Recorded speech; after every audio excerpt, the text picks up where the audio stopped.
So now I want to change gears and talk a little bit more about electromagnets, and you're probably pretty familiar with magnets, but maybe less so with electromagnets. Now, if I were to go ahead and take a regular, ordinary piece of wire, and if I were to put no current through this guy, and remember current is going to be the flow of electrons, then there's absolutely going to be no magnetic field that surrounds this wire. Now, as soon as we start putting some electric current through this wire, again, current is going to be the flow of electrons, then we're going to see a magnetic field that surrounds this wire. So let's just, for the sake of argument, say that I'm putting my current kind of like this. Then if I were to take some compasses, these guys are going to line up, and I don't know about you, that looks to me like they lined up in a circle. So it's actually going to be concentric circles that surround the current-carrying wire. Interestingly enough, if we reverse the direction of the current, then the directions of the magnets will also reverse. So we kind of have a north-south thing going on here. So there is a very important connection between the electrical charges and magnetism, but there's only going to be a connection if there is a flow of charged particles. If there's no flow, there's not going to be any magnetic field that we're interested in. Now, if, for example, I had a current-carrying wire, and as I said, we're going to have the magnetic fields kind of circling around it in one direction or the other, what would happen if we took this current-carrying wire and folded it upon itself?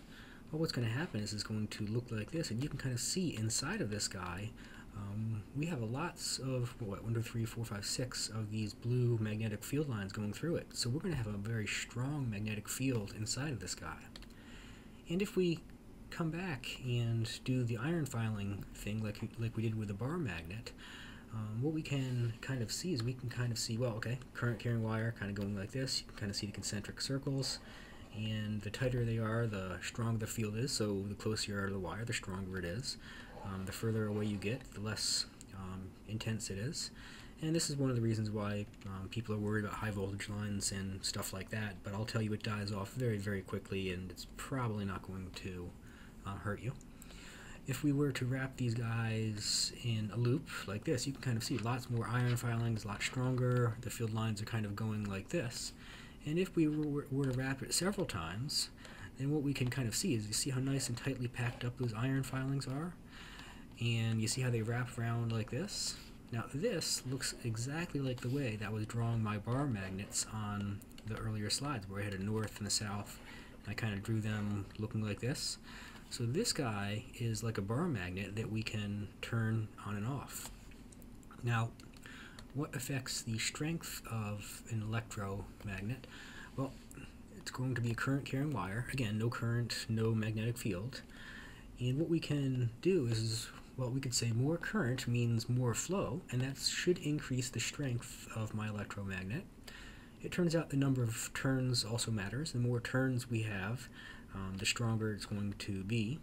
And actually throwing a piece of iron into the coil also kind of helps out, because what that does is that gives us an iron core with lots of magnetic domains. And if we can align those guys into the same domain as our electromagnet, then we're going to make the field a whole heck of a lot stronger. So let's just kind of talk about some quick applications of electromagnets. And I will say, like the more powerful ones, the commercial grade ones, they actually have coils that are superconducting, and what that means is lots of current can flow, and we wouldn't actually need that iron core because iron cores are kind of heavy. Applications would be in a junkyard or something to lift an automobile. We can use these to levitate and propel high-speed trains, and of course you want to make those as light as possible. This is also how we can control charged particles in those high-energy accelerators that maybe you've heard about in some of those physics books. Now, I do want to come back to this slide because it is kind of important, but in one sense, all magnets are electromagnets, because if we come back to a root cause of magnetism, what we're going to have is we're going to have the positively charged nucleus with the electron rotating around it, and that's going to give us this guy. And the fact that this guy is also rotating, that's going to give us this guy. The fact that there is movement and the fact that there is rotation of a charged particle is what's going to give us our magnetic field. Again, no movement, no magnetic field. Now, unfortunately, we can never not have any movement because we can't reach absolute zero, but in that sense, all magnets are electromagnets because we're talking about moving or rotating charged particles. So I just want to really quick pop back to my bar magnet slide, and I said, well, look at this, here's a bar magnet, you can see the field inside of it, we can mess around with this compass, and it's going to line up north to south and south to north, and the field lines kind of wrap around like that.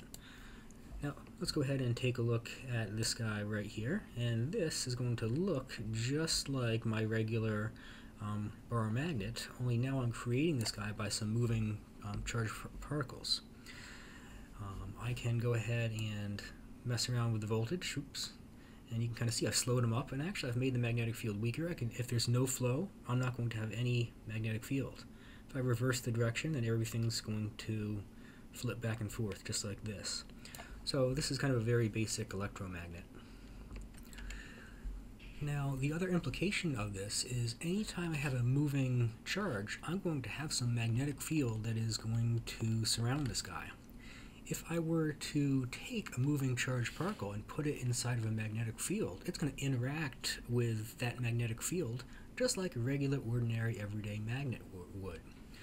Now, it turns out that the direction kind of matters a little bit, and the charged particle will experience the greatest force when it moves perpendicular to the magnetic field lines. So if I had some magnetic field lines kind of going like this, and I took a charged particle and I made it move like this, it's going to feel the greatest force. It wouldn't feel any force if I made my charged particle move in the same direction or in the parallel direction.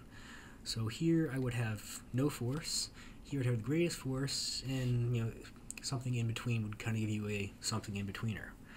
Again, keep in mind that there has to be movement.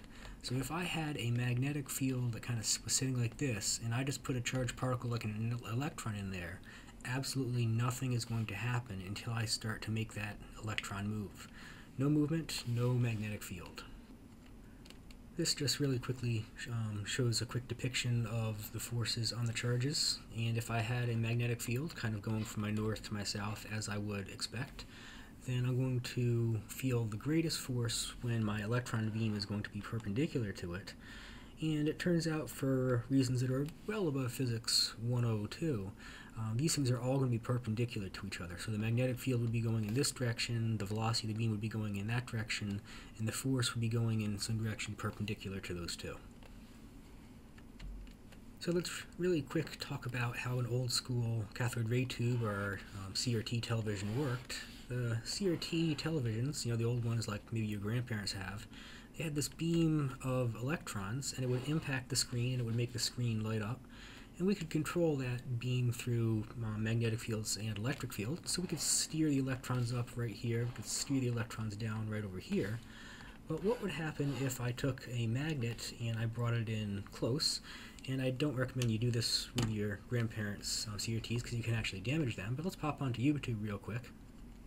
Now, other implications of this is we could say any current-carrying wire is going to have some moving electrons, and so it would kind of make sense that if we took a current-carrying wire and you stuck it in a magnetic field, that it's going to experience a force just because it's interacting with that magnetic field.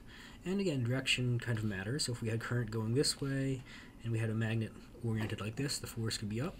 You reverse the direction of the current and the force would be in the other direction. So again, we have more north-south things that are kind of going on here. Now, other implications of this is we could actually detect the current flowing through a wire simply by looking at the magnetic force that that wire would feel. And this is kind of how those clamp-on ammeters work, where if you had some coil of wires like this, you run some current through there, you take a look at the deflection of a magnetic compass, then what we could do is we could say something about the strength of the current that was flowing through there, as well as the direction. So kind of some real-life applications of this. Now, the very first one of these was called a galvanometer, and essentially all it was a current indicating device, and it was invented by this fellow by the name of Luigi Galvani. And you could actually calibrate this thing to measure current, or how many amps something was drawing, or you could actually calibrate it to measure potential or voltage, and it's pretty much the same device. It's just whether it was calibrated to read voltage or whether it was calibrated to read current. Now, there are some other interesting applications of this. We could talk about the electric motor. For an electric motor, what we essentially have is we have a magnet, because motors are usually heavy, and that's going to set up a magnetic field. And then we can actually run current through these things, and we can actually change the current so it would go back and forth, back and forth, back and forth, and drive this motor. So there's lots of applications of this. Now, lastly, I do want to change gears a little bit and talk about Earth's magnetic field and talk about how some charged particles can interact with that. As I said, the Earth is a huge magnet, and what we kind of have is we have a north and a south, and we're going to have magnetic field lines that wrap around, just like I've kind of shown you already.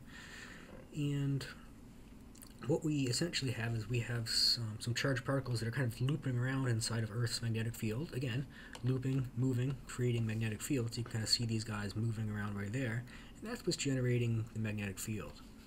It's kind of interesting. This field reverses every so often, and in the last 5 million years it's reversed 20 times, and to be honest with you, we're not entirely sure why that is. But what this magnetic field actually does is it protects us from cosmic rays.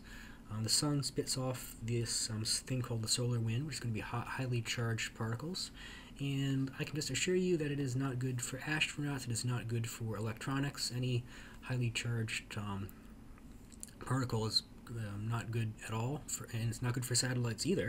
And so we do try to keep the satellites inside of these belts.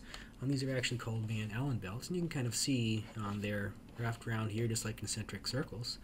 And what these guys actually do is they deflect some of these cosmic rays.